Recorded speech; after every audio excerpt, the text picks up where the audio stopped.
উপস্থিত প্রিন্ট ও ইলেকট্রনিক্স মিডিয়ার সাংবাদিক ভাইয়েরা, আমি লেলিন শাহ, পিতা পরিমল চন্দ্র শাহ, মাতা অসীমা রানী শাহ, গ্রাম পাটগাতি, উপজেলার টুঙ্গিপাড়া, জেলা গোপালগঞ্জ। আমি বিগত আওয়ামী লীগ সরকারের আমলে টুঙ্গিপাড়া পৌরসভার যুবলীগের যুগ্ম সাধারণ সম্পাদক হিসাবে দায়িত্ব পালন করে আসছিলাম।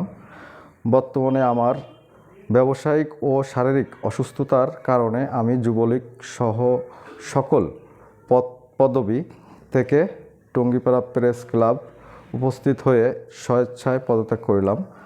ভবিষ্যতে আওয়ামী লীগের কোনো অঙ্গ সংগঠনের কার্যক্রমের সাথে যুক্ত থাকিব না। তো আওয়ামী লীগের সরকারে আমলে 2020 সালে আমার অজান্তে আমাকে ডুমুরি ইউনিয়নের আওয়ামী লীগের বিজ্ঞান ও প্রযুক্তি বিষয়ক সম্পাদক রেখেছিল, কিন্তু আমি কখনো আওয়ামী লীগের রাজনীতি করতাম না। কে বা কারা আমার নাম অজান্তে দিয়েছে তাও আমি জানি না।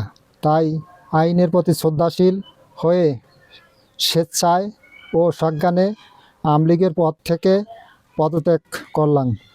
আগামীতে কখনো আর আওয়ামী লীগে যুক্ত হব না বলে অঙ্গীকার করলাম। মোহাম্মদ আক্কাস শেখ, ডুমুরি ইউনিয়নের 5 নম্বর ওয়ার্ড, থানা টুঙ্গিপাড়া, জেলা গোপালগঞ্জ। আমি 5 নম্বর ওয়ার্ডের সদস্য। আমি যে জানি না, যে অজানা সত্ত্বে আওয়ামী লীগের এই পদে নাম দিয়েছি আমি জানি না, এবং আমি এই পদ থেকে পদত্যাগ করতেছি এবং আমি কোনোদিন আওয়ামী লীগে কোনো যোগদান করবো না।